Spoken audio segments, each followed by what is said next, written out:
Thank you. I'm so grateful to the people of Pennsylvania. Thank you. They chose me over a weirdo from New Jersey.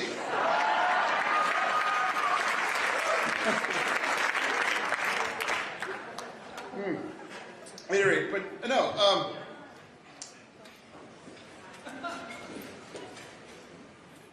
I'm John Fetterman. Maybe. And let me explain. There is a fringe kind of Republican conspiracy, legitimately, I swear, that I have a body double. It's the truth. And normally that stuff's crazy and it's, but this is actually true. And I am the body double here tonight. Do you have any idea how hard it was to find somebody that's 6'8", that looks like this, and had a stroke?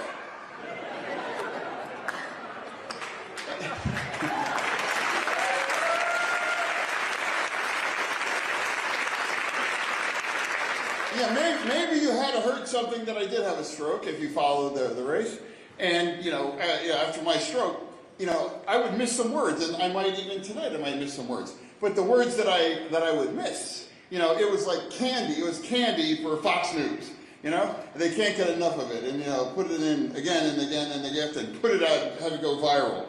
But now, Tucker Carlson is devastated that I'm here right now.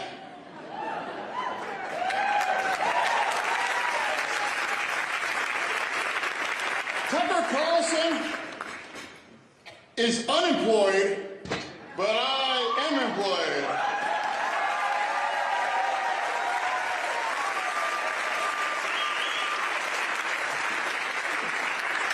He's a great guy, though, honestly. Yeah. Anyway, I'm in Iowa, and I want to talk about Iowa.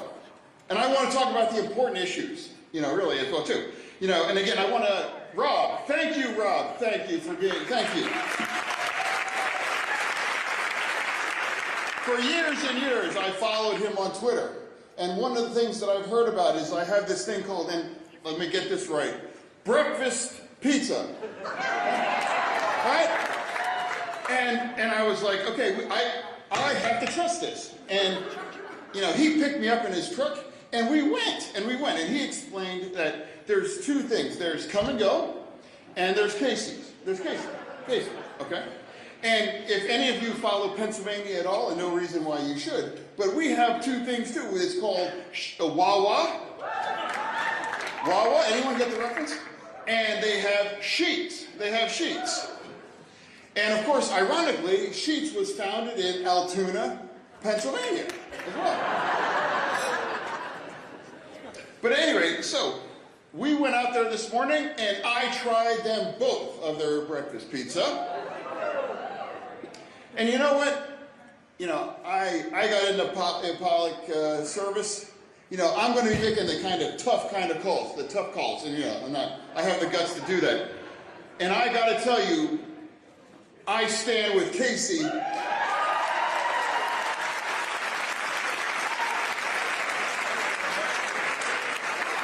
It's like it was an easy call. No opposed. I'm not trying to offend any of the come and go fans out there, but I got to go with Casey. But let me be. I want to be serious right now.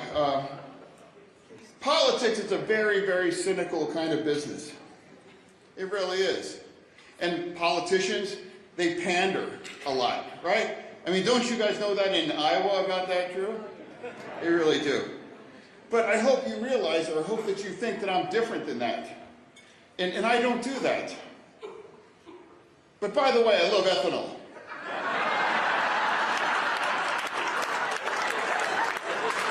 I do. And also, I'm sure we all know that Penn State played Iowa, and I was rooting for Iowa.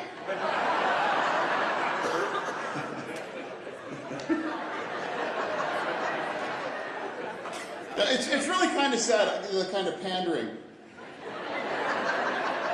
Speaking of pandering, Let's talk about the very, very sad bench of the Republicans. For months, you've had to deal with the kind of stars like that. You have Ron DeSantis, Mike Pence, the former vice president, and Chris Christie. I mean, these are big, heavy hitters, you know? But I think you might agree with me that the GOP is not sending their best and brighter to Iowa.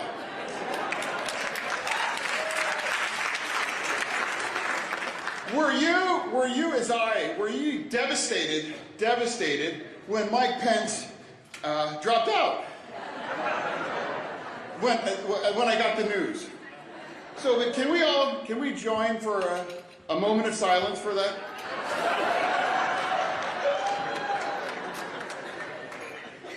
Mike was very anti-choice, but he decided to abort his campaign.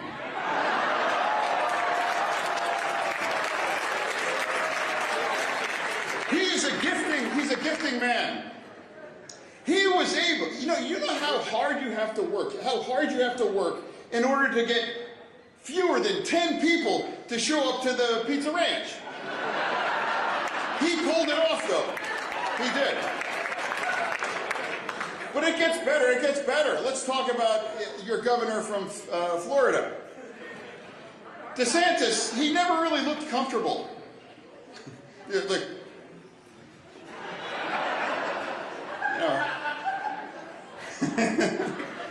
he's managed to make laughing awkward. Although maybe it's about his boots. But I can relate. I can relate. So I kind of feel that I do. Because without my shoes, I'm actually 5'11". But if I wore his boots, I would actually be 8 foot tall. But again, I think, can we all agree? Can we agree with everybody in Iowa in that a new bipartisan kind of standard that every candidate should be 100% lift-free as a candidate, right? Please? Can we take it?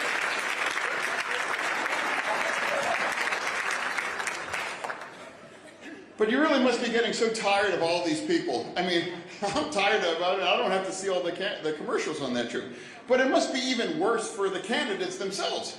You know, no matter what they try and all the millions and millions that they've pissed away, they're still down 30 points or more. They're behind Trump. And I've spent more time in Iowa than he has. All these candidates, it's really sad when bad things happen to really, really bad people.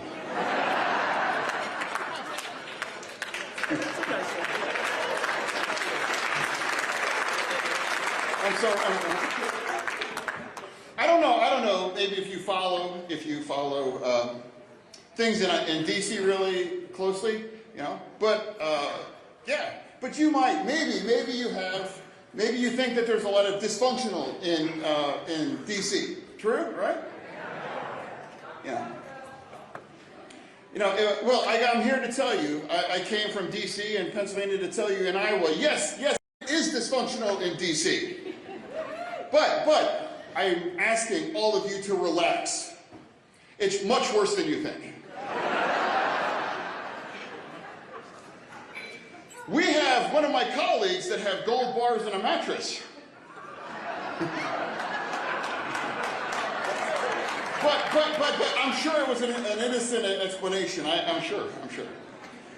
And it took the Republicans 2 weeks to pick a new Speaker of the House. Crazy. It's crazy. But anyway, they really have their values and the important issues. But have any of you heard about something? It came up. It was called the dress code. The dress code. Anyone hear about that? And I was concerned. But I'm like, it had nothing to do about me. I don't know what they're talking about. But what I did feel they rallied around the really important issue. They rallied, and we were able to vote unanimously that a guy dressing like a slub on the floor of the Senate is more critical than not having the government shut down and paying our bills.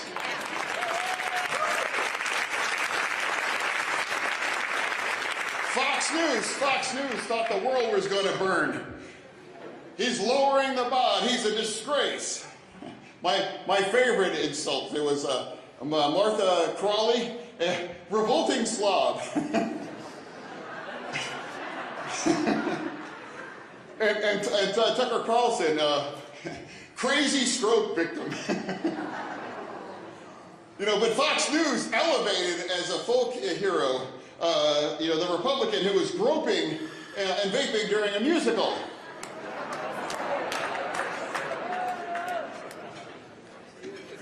But anyway, let's talk about what's really important, and let's talk about rural voters. Real voters here. A lot of you have a few of them in Iowa. I've read that. I've heard about that,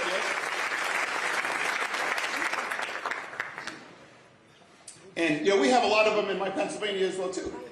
Agriculture is our #1 business in Pennsylvania, and we're a very rural state as well. But here, I'm not here as a Democrat to come to your state and give you any kind of advice. I don't give out advice at all, except on fashion. But I just try to remember that politics is all about addition, not subtraction, as well too, on a lot of these as well too. And that's one of the reasons why it's just so important, I believe it's really important to talk to everywhere, go everywhere. And clear, there are people in these kinds of counties that you're unreachable. If you've got the wrong letter at the end of your name, you're not even thinking about considering voting for you. But it's really, there are. In fact, my slogan through every county, every race I've ever been in is every county, every vote. That's the truth. That's the truth.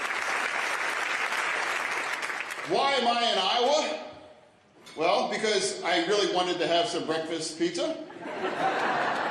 But the reason why I'm here also is because Iowa reminds me very, very much like a red county in my state in Pennsylvania. And you all know, unfortunately, that you are a very red state.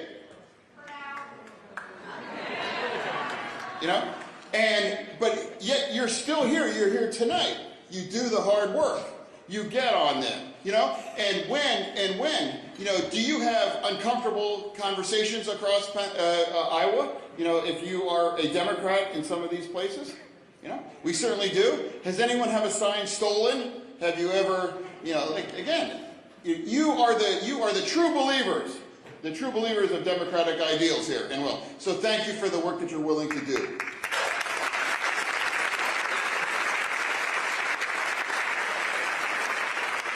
And in Pennsylvania, the goal was never to try to turn a deep red county into blue. The goal was to reach the reachables, and make sure that allows us to win across Pennsylvania. And that's one of the reasons why I'm able to be a senator right here in this room here tonight. So thank you for the work that you do.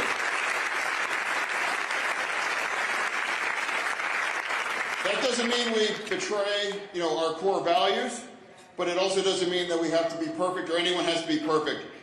We want to welcome everybody under the big tent. And now, speaking of that, because we have a big, big, big election coming up next year, 24, it's a big deal, right? And yeah, right. Now, and this is just my personal opinion, honestly.